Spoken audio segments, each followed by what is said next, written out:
Anne-Sophie Essat, bonjour. Bonjour. Vous êtes directrice de la clinique au CESO Paris. Le CESO, je le répète, c'est le Centre européen d'enseignement supérieur d'ostéopathie. Tout à fait. Alors, une clinique d'application, déjà, qu'est-ce que c'est ? Alors, une clinique d'application, c'est un endroit pour nos étudiants où ils peuvent apprendre à soigner des patients comme dans la vie réelle.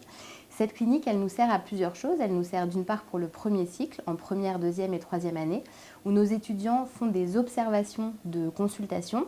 Donc, ils observent leurs collègues de quatrième et cinquième année en situation de consultation, donc en situation de praticien.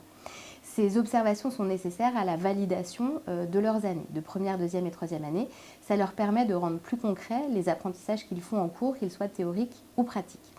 Ensuite, à partir de la quatrième année, s'ils valident tous leurs acquis et leurs examens, ils ont le droit de rentrer en clinique. Ils deviennent praticiens au sein de notre clinique d'application pour 2 ans. À partir de ce moment-là, ils sont considérés comme praticiens, comme étudiants ostéopathes. Ils vont fonctionner exactement comme en cabinet, c'est-à-dire qu'ils vont ouvrir leur petit cabinet au sein de l'école. D'accord. Et du coup, pour eux, alors l'intérêt, on l'a bien compris, évidemment, c'est de pratiquer, d'observer dans un premier temps, et puis quand on a acquis plus de connaissances et de compétences, c'est de pratiquer. Mais c'est aussi une première façon de se préparer à avoir une patientèle, la constituer, la gérer. Exactement. Le parti pris du CESO est de professionnaliser au maximum nos étudiants, c'est-à-dire qu'ils vont fonctionner à l'école comme ils fonctionneront en cabinet. Ils doivent d'une part indiquer toute leur disponibilité, de la même façon que nous, professionnels, on peut le faire sur Doctolib. On a un secrétariat téléphonique qui va prendre les appels et les rendez-vous pour chaque praticien. Et on leur attribue en fait des nouveaux patients au fur et à mesure de l'année, donc soit sur des moments d'astreinte, soit des nouveaux patients qu'on leur propose. Et ensuite, ils vont suivre ces patients en fonction de leur choix thérapeutique pendant 2 ans. C'est-à-dire qu'ils vont les rebooker exactement quand eux l'estimeront nécessaire. Ils vont choisir eux-mêmes leur traitement sur ces patients. Ils peuvent les suivre comme ça pendant 2 ans. Et en fait, le bouche à oreille va faire déjà son effet au sein de l'école, tel que ça sera le cas en cabinet. C'est-à-dire que par exemple, ils vont recevoir une femme enceinte, ils vont la soigner pendant sa grossesse. Ensuite, elle va accoucher, ils vont la voir en postpartum, ils vont soigner leur bébé, puis le mari, puis le grand-père, etc. Donc en fait, on constate que le bouche à oreille fonctionne à l'école comme en cabinet.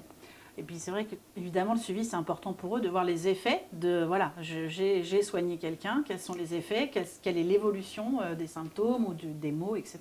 Exactement, c'est pour ça qu'on met un point d'honneur au fait que nos étudiants soient assez libres en clinique de suivre leurs patients tels qu'ils l'entendent, pour voir premièrement l'efficacité de leur traitement, pour voir l'évolution des patients au fur et à mesure du temps. Donc il y a des patients qui vont voir par exemple sur des douleurs chroniques peut-être tous les mois pendant 2 ans, d'autres patients qu'ils vont voir une fois puis une autre fois 6 mois après et qui par exemple vont avoir un challenge sportif, admettons, et du coup ils vont les suivre beaucoup plus régulièrement pendant quelques mois, puis de nouveau remettre un petit peu de délai entre les consultations. En fait, on les aide à suivre chaque patient en fonction de ses besoins. Par rapport au suivi, mais aussi par rapport au traitement, on va les encadrer sur chacun de leurs traitements. Cette clinique d'application, chaque étudiant fonctionne évidemment de manière très indépendante dedans, mais de manière aussi très encadrée.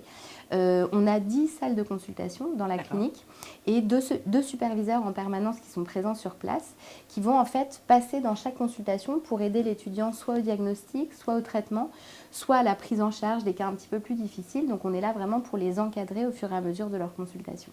Et on est d'accord que cette observation, alors que ce soit de l'observation ou de la pratique, c'est obligatoire, ça fait partie du cursus. Alors tout à fait, il est obligatoire pour être diplômé d'avoir effectué 150 consultations complètes en fin de 5e année. Là où le CESO, justement, comme je le disais, insiste beaucoup sur le fait que ça soit 150 consultations complètes réalisées. Je dis ça parce que dans certaines d'autres écoles, même si je ne ferai pas de comparaison, les 150 consultations peuvent parfois être un petit peu arrangées et que par exemple un enseignant qui effectue une consultation devant 50 élèves va permettre de faire compter ça pour 50 consultations différentes. Nous, chaque étudiant aura eu 150 patients dans les mains, 150 consultations de 45 minutes avec un diagnostic, un examen clinique, un plan de traitement. Donc quand ils sortent, notre objectif c'est de les rendre non seulement sécurisés sur leur prise en charge, mais surtout efficaces. Et il y a une particularité au CESO Paris, c'est que vous avez une clinique pédiatrique. Ça c'est pareil, je pense que c'est pas pas souvent qu'on voit ça. Exactement. En fait, on fait attention, parce que c'est une obligation des décrets, mais aussi un choix de l'école, à ce que nos étudiants, une fois qu'ils ont été diplômés, aient vu tous les types de patients. Donc ils auront tous vu une femme enceinte, un bébé, des sportifs, des personnes âgées, des enfants, on fait aussi de la pédiatrie.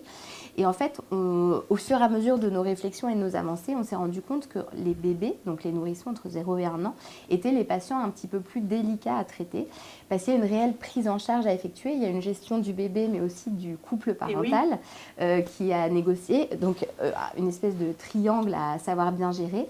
Et en fait, les bébés, c'est des patients qui sont très particuliers à soigner parce qu'ils n'expriment ni leur plainte, ni leur contentement. Ils expriment souvent leur mécontentement, en revanche. Du coup, on a créé cette filière pédiatrique où 3 ostéopathes qui sont considérés comme des pontes en fait en la matière, qui sont Jean-Marie Briand, Michel Barrault et Thierry Le Boursier, viennent soigner des bébés devant nos étudiants. Et ensuite, ce sont nos étudiants qui continuent le suivi, mais ils leur montrent comment on gère le déplacement d'un bébé dans l'espace, comment on gère les pleurs d'un bébé en consultation, comment on effectue le diagnostic d'un bébé. Donc, on a fait une filière pédiatrique pour préparer nos étudiants aux petits patients qui seront assez difficiles à prendre en charge, mais qui seront aussi leur plus belle réussite en cabinet. Merci pour ces explications. Avec plaisir.